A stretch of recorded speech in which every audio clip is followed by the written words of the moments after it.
So now we have the fast revision of the muscles of the arm, front of the arm. As you can see, left side, front of the arm. Now in the left side, front of the arm, of course, this is the main muscle here, as we can see, biceps brachii, long and short head. Now, long head will take origin from, if you consider this scapula, long head will take origin from the supraglenoid tubercle here, and short head will take origin from the tip of coracoid process in common with coracobrachialis. So after taking origin, long and short head both, they will join and form the main fusiform biceps brachii here. Now this long head will pass through,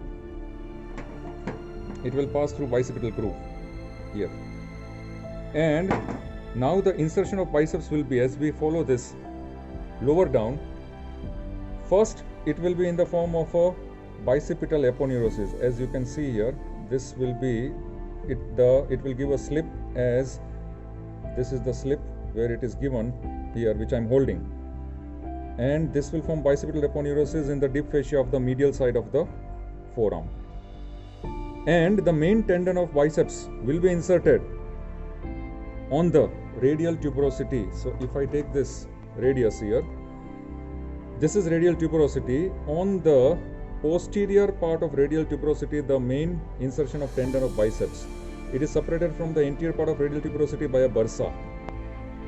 This is about biceps brachii. Now supply musculotendinous nerve, and the action of biceps will be, the entire biceps muscle will help in supination of the forearm in flexed elbow, number 1. Number 2, it will help in flexion of the elbow joint.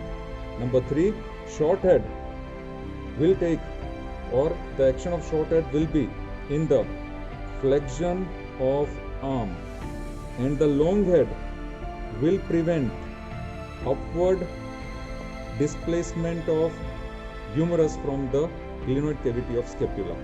So it will protect, it will help the head of the humerus in keeping in proper position. That is the action of long head. So these are the actions of biceps brachii.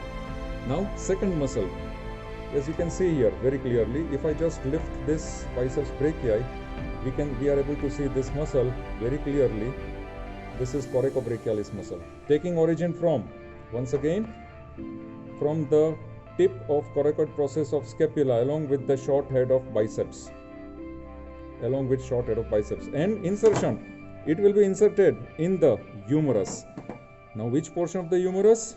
On the middle part of the middle 5 centimeter of the medial part of the humerus. So this is the medial surface of the humerus. On the medial surface, the middle 5 centimeter will provide insertion to coracobrachialis. Here it is inserted here. So therefore, in between these two coracobrachialis muscle, as you can see, it will be pierced by musculocutaneous nerve. You can see this musculocutaneous nerve coming from between the coracobrachialis muscle. It will pierce the coracobrachialis muscle. So the nerve supply will be once again musculocutaneous nerve, and the action of coracobrachialis will be flexion of the arm, flexion of humerus, flexion of the arm. Third muscle in the flexor compartment, front of arm, below the biceps. Now below the biceps, if I lift the biceps, and below coracobrachialis, this muscle. This is the muscle which will be known as brachialis muscle. Now this brachialis muscle will take origin from, the lower 2/3 of the anteromedial and anterolateral surface of the humerus, as well as from the medial and lateral intermuscular septum. And then after taking origin, the brachialis muscle will be inserted. Where will it be inserted? In the ulna. If I keep ulna like this, coracoid process, this is the ulnar tuberosity, it will be inserted on the anterior part of coracoid process, sorry, not coracoid, but it is known as coronoid process. So on the anterior surface of the coronoid process and ulnar tuberosity, this is ulnar tuberosity, this is where the insertion of brachialis muscle will be there. If this is ulna, trochlear notch of ulna, this is the olecranon process, this is the coronoid process, this is the ulnar tuberosity. So on the margin, anterior margin of the coronoid process of ulna and ulnar tuberosity, insertion of brachialis muscle will be there. What will be the nerve supply of brachialis? Musculocutaneous nerve. And what will be the action of brachialis? Flexion of the forearm. Flexion of forearm will be the action of brachialis muscle. So these three muscles will constitute the front of the arm. The biceps brachii, the brachialis and coracobrachialis. So this is the fast revision of the dissection, the posterior compartment of arm. That is the extensor compartment of arm. Triceps, you can see the bulk as triceps muscle. And sometimes it is asked as a short note, write a short note on gross anatomy of triceps muscle. Now here, to be very clear, first we'll demarcate as we have already seen here. This is teres minor, this is teres major, and this is the long head of triceps. So therefore now this long head of triceps will take origin from the infraglenoid tubercle of the glenoid cavity of the scapula. Infraglenoid tubercle, this portion, long head of triceps. And then after taking origin, it will pass down where it will combine with lateral head. This is the lateral head. Now this lateral head of triceps is taking origin from, if I take the humerus here, this is the complete posterior surface of humerus. Upper 1/3 of the posterior surface of humerus will give origin to lateral head of triceps. Both the long and lateral heads will fuse and form this tendon, which is called the superficial tendon of triceps. And the insertion of this superficial tendon of triceps will be on the posterior part of the superior surface of the olecranon process of ulna. This is ulna.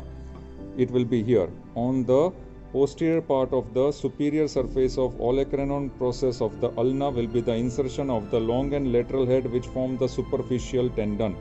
Now we come to deep. Now if slightly I rotate medially, here we should be able to see very clearly these fibers. See here, the fibers which I am tracing with my fingers, these fibers. So these fibers which are passing, they are medial fibers. They are the deep, they form the deep tendon. So these medial fibers will take origin from which portion of the humerus? From the lower 2/3 of the posterior surface of the humerus. In between the lateral and medial head of triceps, there will be a radial groove or spiral groove, which will have the content as radial nerve, along with radial nerve, profunda brachii vessels.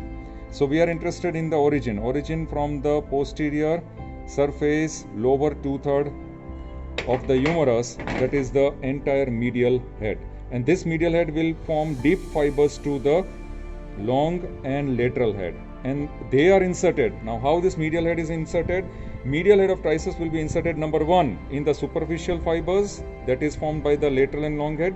Number 2, it will be inserted in the same, some fibers are inserted same in the superior part of the posterior surface of olecranon process of ulna. And number 3, these fibers will be inserted in the capsule of elbow joint. So therefore, the fibers of the medial head which are inserted on the capsule of elbow joint will prevent nipping of the capsule during extension of the forearm. And those fibers are known as subenconeus, or they are called articularis cubitti, which is asked in Viva or 1-mark question answer. And all the 3 heads of triceps, they are supplied by radial nerve. And the action of triceps will be extension of the forearm. So this is the action. Along with that action, the long head of triceps will help in the giving stability to the head of the humerus during abduction of the arm. So this is about the complete anatomy of triceps muscle, which forms the posterior compartment or extensor compartment of the arm.